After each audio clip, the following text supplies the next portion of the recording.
Alléluia à tous, que la paix du Seigneur Jésus-Christ soit avec chacun de vous, que Dieu vous bénisse. Eh bien, nous sommes là pour parler du sabbat. Nous sommes là pour répondre à plusieurs questions que nous posent souvent les gens sur le sabbat. Qu'est-ce que le sabbat?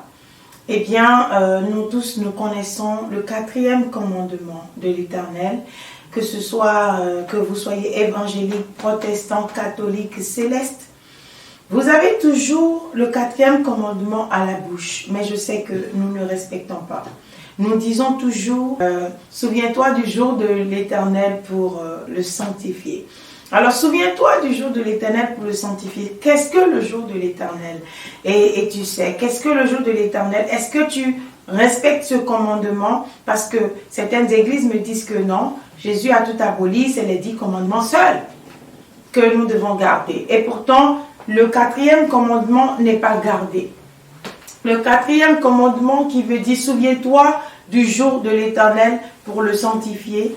On ne comprend pas ce que ça veut dire. On ne cherche même pas à le sanctifier. Le 4e commandement nous parle d'un jour de l'Éternel. Et lorsque nous allons dans Exode 35, lorsque nous allons, que ce soit dans Jérémie 17, il y a plein de passages qui nous parlent du sabbat, qui est le jour du Seigneur. L'Éternel a dit qu'il a bâti dans Genèse 6 jours, et le 7e jour, il s'en est reposé. Il a répété cela dans Exode, il nous a répété cela dans les autres passages.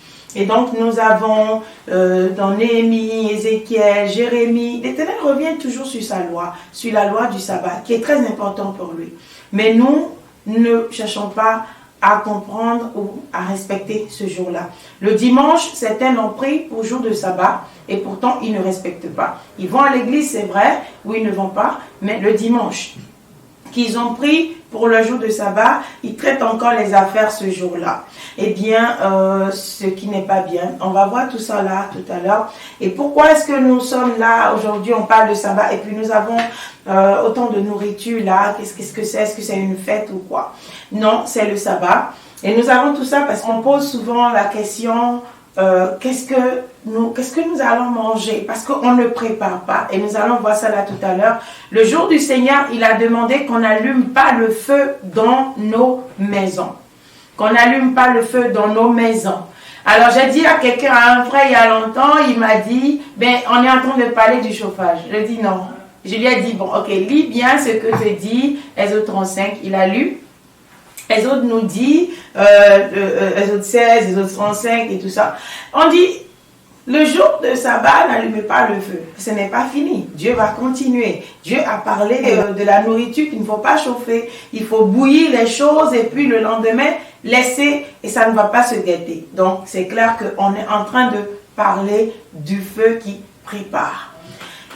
Ce n'est pas le feu, le chauffage que Dieu est en train de dire. Parce que si la Bible s'explique elle-même. Quand elle dit quelque chose, l'explication se trouve encore en elle. On n'a pas besoin d'inventer l'explication. Exode 35, versets 1 à 3. Moïse convoqua toute l'assemblée des enfants d'Israël et leur dit : Voici les choses que l'Éternel ordonne de faire. On travaillera 6 jours, mais le 7e jour sera pour vous une chose sainte. C'est le sabbat, le jour du repos, consacré à l'Éternel. Celui qui fera quelque ouvrage ce jour-là sera puni de mort. Vous n'allumerez point de feu dans aucune de vos demeures le jour du sabbat. Amen. Exode 16, versets 21 à 30. Tous les matins, chacun ramassait ce qu'il fallait pour sa nourriture. Et quand venait la chaleur du soleil, cela fondait. Le 6e jour, ils ramassaient une quantité double de nourriture, 2 homères pour chacun. Tous les principaux de l'assemblée vinrent le rapporter à Moïse.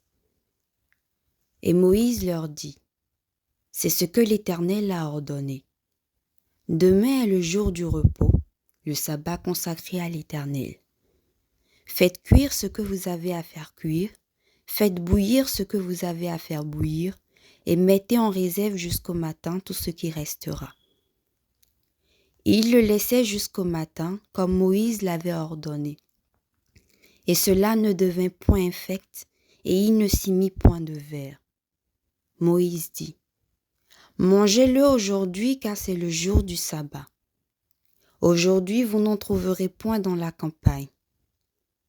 Pendant 6 jours, vous en ramasserez. Mais le 7e jour, qui est le sabbat, il n'en aura point. » Le 7e jour, quelques-uns du peuple sortirent pour en ramasser, et ils n'en trouvèrent point. Alors l'Éternel dit à Moïse, « Jusque à quand refuserez-vous d'observer mes commandements et mes lois? Considérez que l'Éternel vous a donné le sabbat. C'est pourquoi il vous donne au 6e jour de la nourriture pour 2 jours. Que chacun reste à sa place et que personne ne sorte du lieu où il est au 7e jour. » Et le peuple se reposa le 7e jour. Amen. Si Dieu parlait du chauffage, il dira, même si vous avez froid, couvrez-vous. Mais il a dit, n'allumez pas le feu. Il a dit, faites bouillir tout ce que vous avez la veille. Et le lendemain, cela restera intact. Et donc, c'est pourquoi nous avons toutes ces choses. On nous pose souvent, qu'est-ce que je vais faire? Je ne sais même pas quoi manger et tout ça. Alors aujourd'hui, nous avons voulu montrer un peu, donner un peu d'idées à tous ceux qui veulent respecter. Parce que je suis là aujourd'hui, pas pour vous présenter la nourriture, mais pour présenter le sabbat. Mais le sabbat, dans tous les aspects, pour que vous compreniez, pour que demain on ne pose plus la question, qu'est-ce que je vais préparer? Je ne sais pas, je ne sais pas. C'est pas compliqué lorsque vous avez la volonté. Lorsque vous voulez vraiment le faire, vous le faites. Cette nourriture que nous préparons, peu importe, même si vous préparez du astroquin le lendemain, vous pouvez manger. Ça ne va pas se gâter. Nous, on choisit souvent les choses qu'on sait que le lendemain, ça sera agréable pour nous à manger. Vous imaginez la pâte, si nous préparons, je parle de la pâte, hein, pour nous les Africains, la pâte à Koumen, et qu'on prépare à Koumen, le lendemain sans chauffer, peut-être si on est dans une bonne glacière. Mais le lendemain, ça sera tellement chose, on ne pourra pas manger. Donc, nous avons plein de choses que nous pouvons essayer. Aujourd'hui, par exemple, nous n'avons pas voulu nous gêner. Je n'ai pas voulu me gêner. Donc, on a pris qu'est-ce qu'il y a dans le frigo. On va, dès le matin, déjà couper la pomme et puis tout ça là. Donc, aujourd'hui, nous avons voulu faire quelque chose de simple. Et ça, c'est par exemple du attiéké. Et le attiéké, ça peut rester le lendemain sans se gâter. Et donc, le attiéké est là. On a juste, vous savez comment on le fait. Donc, ça peut rester jusqu'au lendemain. Un peu d'huile d'olive, un peu de bain-marie. Et puis, vous laissez le lendemain, ça ne va pas se gâter. On a fait ça le samedi passé. Le vendredi passé au samedi, on a mangé et rien ne s'est passé. C'était encore bon le lendemain. Très bon même. Et le jus même. Souvent, on dit que les jus de tomate, le lendemain, ça se gâte. Et ça, le samedi passé, on a fait jus de tomate, ça ne s'est pas gâté. Et aujourd'hui, voilà encore le jus de tomate pour le attiéké. Et donc, il y a tous les poivrons que j'ai coupés, et puis de l'oignon et de la tomate. Jus sans tomate, moi, franchement, je n'aime pas trop. Surtout pour manger l'attiéké, donc j'ai fait de la tomate dedans. Et demain matin, demain soir, je vais encore vous montrer. Vous verrez que ça sera encore bon, ça ne va pas sentir, ça ne va pas se gâter. Et ils pourront encore manger. Et donc, il y a le haloko, il y a la salade qu'on a fait, qu'on va manger cette nuit, demain matin. Pour demain, c'est là à la cuisine, j'ai déjà lavé et puis j'ai couvert.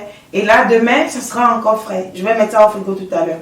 Ça sera encore frais et on va sortir du frigo et puis laisser un peu à la température, room température. Et donc là, nous avons la salade ici. Donc fait comme d'habitude de tout ça, de croutons, de tomates et de blablabla. Vous pouvez faire, et tel que c'est là, vous fermez. Si vous voulez manger, vous ne mélangez pas. Vous pouvez tout faire. Et le lendemain, vous servez seulement, ça ne va rien faire non plus. On a de la salade de fruits qui est là, qu'on a fait, qu'on a pour le dessert tout à l'heure, après avoir mangé. Donc voilà, la salade de fruits. Et puis de piment, bien donc, on a du gâteau pour demain matin, on peut prendre avec le yaourt, avec du lait, tout ce qu'on veut. Il y aura toujours à manger. Si vous avez la volonté de respecter la loi de Dieu, si vous êtes gourmand, Vous allez vous poser trop de questions, vous ne pouvez pas. Mais mettez-vous et puis ça va aller. Vous comprenez? Il y a la pomme frite aussi. Donc, on peut manger ça aujourd'hui. Quand on va finir, on va mettre dans le papier alu. Et puis, ça va rien faire non plus. Ça sera encore bon. Et la température ici n'est pas bien. Et ça sèche les choses. Donc, si on laisse ça comme ça, donc le papier alu protège bien les choses. Donc, on peut mettre dans du papier alu. J'ai du riz sur le feu. Pas sur le feu en train de préparer, hein, du riz sur le feu, mais le feu était éteint. Le feu doit être éteint avant le coucher du soleil. Donc, si vous dites 19h, ce soit ça. 18h, ce soit ça. Donc, on a fini de préparer depuis, on a laissé. Ça, là, je n'ai pas amené ça ici. J'ai laissé là-bas. Donc, voilà. Et c'est comme ça. On prépare tout. Donc, tout ce que vous allez manger au dîner, le vendredi soir, va rester pour demain. Donc, ne faites pas quelque chose que vous allez mettre la main dedans, tourner. Le lendemain, ça ne sera pas bon. Donc, vous faites pour demain à part, le même repas, hein, si vous voulez, ou vous pouvez faire pour demain à part. Je sais que les gens me disent souvent à Cotonou, quand j'appelle, on dit, qu'est-ce que vous allez manger? On dit, oh, on est en train de manger à Kassa avec Bekui. Et vous savez, ça ne se gâte pas. Ils préparent la sauce légumes. Le lendemain, ça ne se gâte pas. Ils font le jus aussi, ça ne se gâte jamais. Tout ce que vous voulez, faites-le, ça ne va pas se gâter. C'est Dieu qui a dit et ça se passe comme ça. Quand Dieu dit quelque chose, c'est que c'est ça. Vous n'allez jamais laisser votre nourriture et demain, ça va se gâter. Pour un sabbat, c'est pas possible. Donc, vous avez le choix de beaucoup de choses. Samedi passé, on a fait par exemple du pizza, pâté, doko et puis tout ça là. On fait plein de gâteaux. J'aime souvent pour le sabbat, banana bread et puis un peu de cheesecake que j'aime faire. Et parce que tu mets au frigo et puis tu fais ça le vendredi soir, tu mets au frigo, le lendemain c'est bon. Et puis les enfants en raffolent souvent, donc c'est ça. Du sabbat, souvent je fais cheesecake. Et donc cheesecake avec de cheese. Et puis c'est facile, tu mets là seulement. Et puis le lendemain c'est déjà bon. Overnight, donc tu peux encore manger ça. Et puis le sabbat, on mange. Et puis vous voyez, il y a plein de choses que vous pouvez faire pour le sabbat. Et vous n'allez pas rester affamé. Maintenant, si vous n'aimez pas manger, moi le lendemain je ne mange pas les choses. Donc qu'est-ce que je fais? Je grignote, j'ai des chips, j'ai plein de choses que je mange le jour de sabbat. Mes chips, c'est banana chips ou bien les biscuits, plein de choses. Vous pouvez aller au supermarché et vous dire qu'est-ce que je vais laisser qui ne va pas se gâter demain. Vous prenez les choses à grignoter et puis nous on fait la prédication jusqu'au lendemain de toute façon. Donc, on n'a pas le temps d'aller s'asseoir même pour manger comme ça. Donc, qu'est-ce qu'on fait? On grignote des choses. On a du pain là. On achète souvent le pain, croissant. On fait le croissant, on achète le croissant. On fait le pain, on achète le pain. Et puis, on laisse tout ça pour le lendemain. Et puis, le lendemain, on peut prendre le pain avec tout ce qu'on veut. Du fromage. Du beurre, il y a tellement de choses à manger. Pourquoi est-ce que vous vous inquiétez du manger? Jésus a dit de ne pas s'inquiéter du manger. Donc, vous avez le choix. Vous pouvez faire du beurre, de la mayonnaise. Bon, ça par exemple, c'est de la mayonnaise.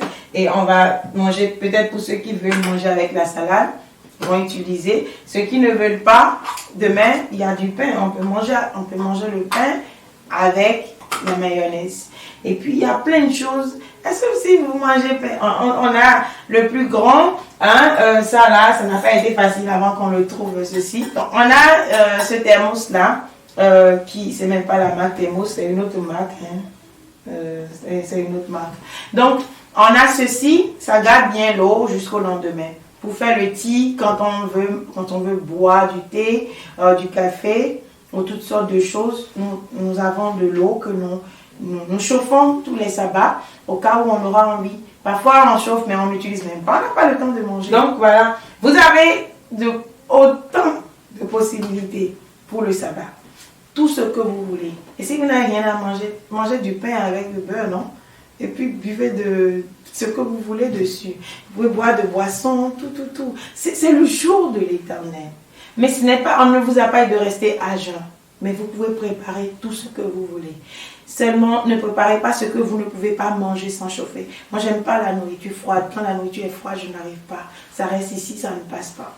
Donc, vous pouvez faire tout ce que vous voulez, acheter des biscuits et plein de choses que vous pouvez manger le jour du sabbat.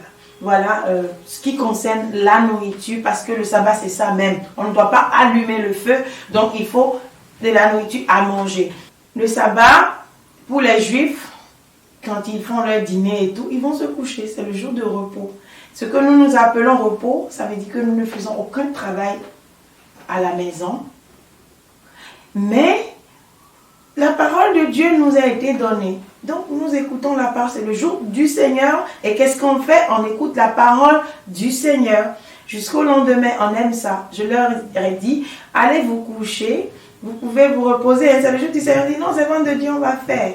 Et puis on le fait, et puis Dieu nous bénit, et on rend grâce à Dieu donc de nous avoir donné le sabbat. Merci Seigneur pour le sabbat que tu nous as permis de faire. On le fait depuis des années, on n'a pas de problème, au contraire, ça nous ouvre les portes. Alors aujourd'hui, on vous ouvre la porte du sabbat pour que vous rentrez avec nous, pour que vous fassiez le sabbat avec nous. C'est pourquoi on veut partager notre table avec vous aujourd'hui pour que vous voyez un peu comment ça se passe. C'est pas quelque chose de compliqué, pas une grande cérémonie. Les Juifs ont leur manière de donner la bénédiction sur la table pour faire le sabbat. Mais nous sommes célestes, donc nous avons notre manière aussi de prier. Donc, bienvenue au sabbat.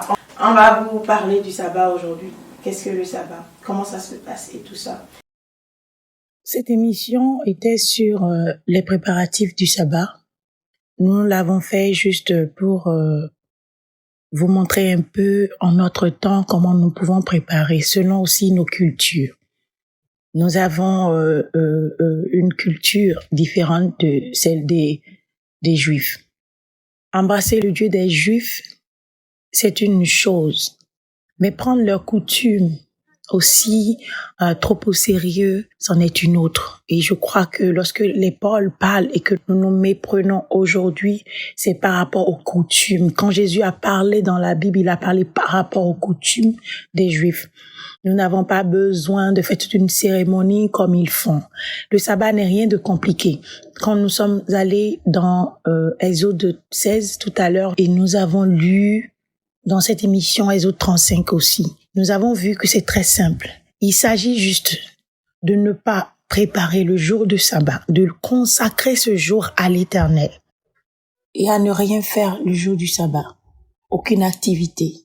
Rien, absolument rien. Vous ne travaillez pas, vous n'allez pas au boulot et vous ne vendez pas par de commerce, absolument rien. On a dit toutes ces choses déjà dans les autres vidéos. Mais rien ne nous est exigé, aucune cérémonie ne nous est exigée. Ce que font les Juifs aujourd'hui, je sais qu'il y a beaucoup de chrétiens aujourd'hui qui retournent vers les Juifs pour voir leurs cérémonies et tout ça et qui en font, qui veulent copier intégralement. C'est pour ça que Jésus s'est battu, c'est pour ça que les Pauls se sont battus. Ils n'ont jamais aboli la loi, mais c'est pour nous dire qui que nous soyons, nous avons été adoptés par le Dieu d'Abraham et donc nous devenons fils de Dieu et aussi enfants d'Abraham par la foi. Mais ça ne veut pas dire que nous prenons toutes nos coutumes pour dire que voilà, le jour du sabbat, c'est telle nourriture que les Juifs préparent. C'est exactement ce que nous pouvons préparer. Qui que tu sois, quelle que soit ta culture, tu peux préparer ta nourriture, la nourriture de ta culture. Le jour du sabbat, rien n'est exigé par rapport à la nourriture. Nous vous avons montré cela et nous parlons du sabbat parce que c'est une alliance. Et l'Éternel rappelle encore dans Ézéchiel, il dit, je leur donnais aussi mes sabbats comme un signe entre moi et eux pour qu'ils connussent que je suis l'Éternel qui les sanctifie. L'Éternel qui les sanctifie. Alors, respecter ce sabbat, c'est pour nous un moyen d'être sanctifiés par l'Éternel. Il nous sanctifie. Il nous a mis à part du monde. Si aujourd'hui, nous ne respectons pas le sabbat, honnêtement parlant, nous sortons de cette alliance, de cette sanctification. Sanctification, ça ne veut pas dire purification. Ça veut dire mettre à part pour Dieu. Ça veut dire un peuple considéré par Dieu, un peuple béni par Dieu, un peuple sanctifié par Dieu. Et nous sommes ce peuple-là. Entrer dans cette alliance, c'est être des enfants de Dieu, et des enfants mis à part pour Dieu, consacrés pour Dieu. Si nous considérons les choses comme ça, nous serons bénis. Respectons le sabbat, nous vous invitons à respecter le sabbat. Nous avons fait un direct sur le sabbat déjà et nous vous invitons à suivre ce direct et ce n'est pas fini. Nous allons expliquer de long en large le sabbat au peuple de Dieu pour qu'ils comprennent parce que Jésus-Christ l'a dit, nous avons Moïse et les prophètes sur cette terre aujourd'hui pour nous guider à aller là où Lazare était avec Abraham. Et si nous ne suivons pas Moïse et les prophètes, c'est-à-dire la loi et les prophéties des prophètes, eh bien, nous nous retrouverons dans cet enfer-là où cet homme riche était. Alors, je crois que nous devons, bien-aimés, nous accrocher à la parole de Dieu, aux lois de Dieu. C'est une alliance perpétuelle que l'Éternel a faite avec nous. Donc nous devons respecter cela. Il y a plein de choses et les paroles ont toujours respecté le sabbat. Ils ont été dans les synagogues le jour du sabbat. Jésus-Christ, la plupart des miracles de Jésus-Christ ici dans la Bible étaient le jour du sabbat. Tout tournait toujours autour du sabbat. Ça veut dire que Jésus lui-même a respecté le sabbat et qu'il était le jour de sabbat constamment dans le temple de l'Éternel. Et c'est ce que nous devons faire aussi. Et nous invitons l'Église céleste à obéir à la loi de Dieu. Et que nous sortions de cette abomination-là. Nous n'avons pas de part avec les autres églises. Ce que nous avons en commun, c'est le Christ. Mais que le Christ soit adoré en esprit et en vérité. Que l'Éternel soit adoré en esprit et en vérité. C'est ce qui nous départagera de des autres églises. Car on nous a bien dit, l'Église du christianisme céleste est une église venue des cieux. Celle qui sanctifiera le monde et purifiera le monde. Mais copier l'Église catholique aujourd'hui ou copier certaines églises évangéliques qui se sont détachées et qui se sont égarées sans connaître la parole, c'est une honte pour l'esprit que nous avons dans cette Église. À bon entendeur, alléluia. Retrouvez-nous sur les autres émissions. Que la paix du Seigneur soit avec vous tous.